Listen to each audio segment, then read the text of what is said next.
Welcome children to your English language class. I hope you're fit and fine and still taking precautions to fight against COVID-19 because it's still not over. You're washing your hands every now and then, putting on mask and keeping social distance.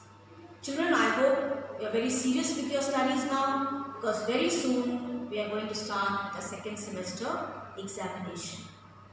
I hope you're watching the videos, doing the assignments and attending online classes.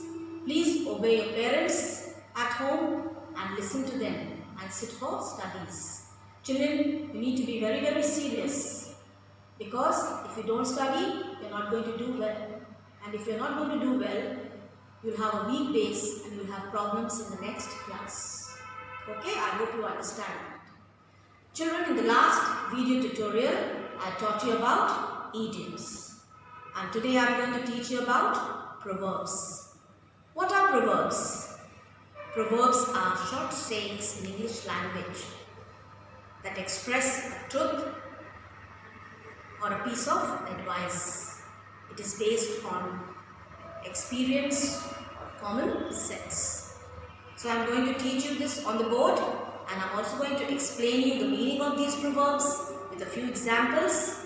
Please pay attention and look on the board and concentrate while I teach you. Number 1. Out of sight, out of mind. Which means we tend to forget people or things that we do not see. Now listen to this example. As soon as the boss left, the employees were relaxed. Out of sight, out of mind. When the boss left the office, what did the workers and employees do? They were relaxed. Why they were relaxed? Because he was not seen. He was out of mind, so he was out of, because he was out of sight, he was out of mind. Isn't it? The only person who did not get punished for the mishap was Mohan, because he was out of sight, out of mind. When all the other boys were punished, Mohan was not punished because he was not there. Though he had also he was also involved in the mishap. But why was he not punished? Because he was out of sight. Just because he was out of sight, he was out of mind. I hope it's clear. Number 2. The pen is mightier than the sword, which means words and communication have a great impact than war and fighting. This newspaper works on the belief that the pen is mightier than the sword. Means words can influence many minds at a time, and sometimes we can put our impact, we can have our impact by our words and communication, where violence doesn't work. Okay, so pen is mightier than the sword. Now the third one, when the cat is away, the mice will play. Which means people usually misbehave when the person in authority is absent. Listen to this example. As soon as their parents left, the children invited all their friends over. When the cat is away, the mice will be playing. Who is the cat here? Parents. And who is the mice? Who are the mice? The children. Because the parents had left and gone somewhere, so they called all their friends to have a nice gala type party. Even you do at home. So when the mice is away, when the cat is away, the mice will be at play. It happens in your classroom also. When the teacher leaves the class for some time, you start doing all sorts of mischief and you start playing. So when the cat is away, the mice will play. Okay? I left the classroom for 5 minutes and when I returned, it was chaos. When the cat is away, the mice will play. I hope it's clear. Number 4. Truth is stranger than fiction. Which means events in real life are often stranger than fiction. Sometimes what actually happens is more unusual than anything that could have been imagined. Real life can be more remarkable than invented tales. It is beyond your imagination sometimes. You can only imagine maybe sometimes. You never think that it can happen in real life. But sometimes these things happen in real life also. They are more remarkable than invented tales. Now the fifth one, where there is a will, there is a way. Which means if a person is determined to do something, it is determined here,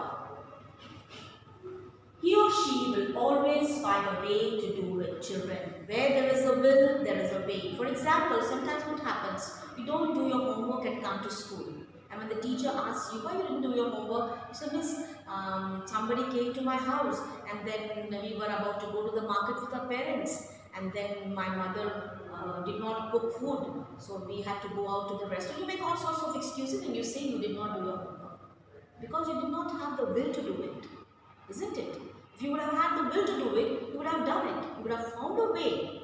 You would have sat in another room and would have said, I have to do this work. So you did not have the will. So if you have a will, you're certainly going to do this or that, whatever work is given to you. So where there is a will, there is a way. Okay? I hope till here it's clear. Look at the sixth one. A washed pot never boils. Which means if you wait anxiously for something to happen, it seems to take a long time. Just listen to this.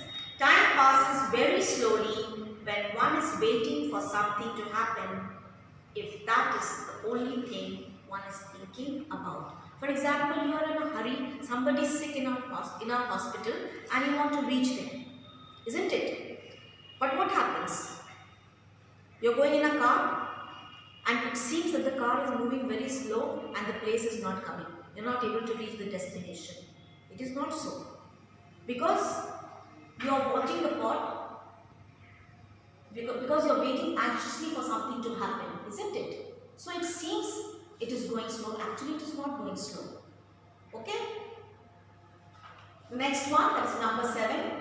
The proof of the pudding is in the eating, which means the real value of something can only be judged after it has been tried and tested. For example, you have given a cake and somebody asks you, how does it taste? Can you tell how does it taste unless and until you taste it? Or a pudding is given to you and you are asked, how does it taste? Can you tell about the pudding how it tastes before you taste it? No.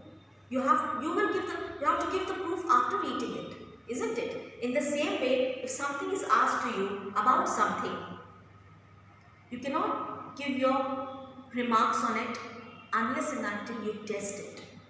Okay?